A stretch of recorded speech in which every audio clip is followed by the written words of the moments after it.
Bien, voici un petit exercice dont on n'avait pas donné la correction en classe.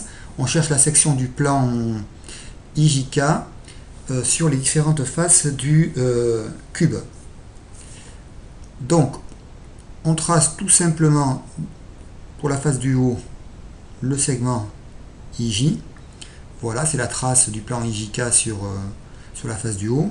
Ensuite, on va tracer le segment JK. Donc trace du segment IJK sur le plan de devant. Ensuite, on utilise le théorème classique lorsque deux plans sont parallèles et coupés par un troisième. Les deux droites d'intersection sont parallèles. Donc le plan du dessous est parallèle au plan du dessus. Le plan rouge coupe le plan du haut selon la droite IJ. Il va donc couper le plan du bas selon la droite passant par K et parallèle à IJ. On obtient ici, en prolongeant cette droite, un point que l'on va nommer P. Ce point P est dans le plan rouge et il est aussi sur l'arête BF du cube. On ne rejoint surtout pas J et P, puisqu'on obtiendrait un segment qui est toujours dans le plan rouge, mais qui est à l'intérieur du cube, qui passe à l'intérieur du cube, donc qui n'est pas très intéressant pour l'exercice cherché. Alors maintenant, on procède de la même façon en prenant la face de devant, ABCD, la face de derrière, EFGH.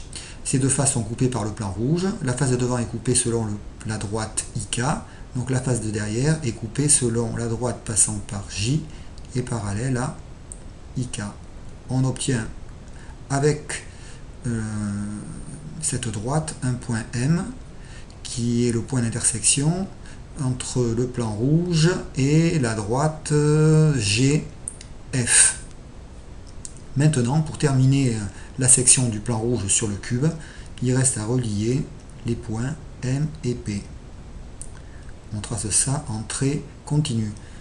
On s'aperçoit qu'on obtient comme section un pentagone. Voilà, ce pentagone, on le nomme donc IKPMJ. Voilà.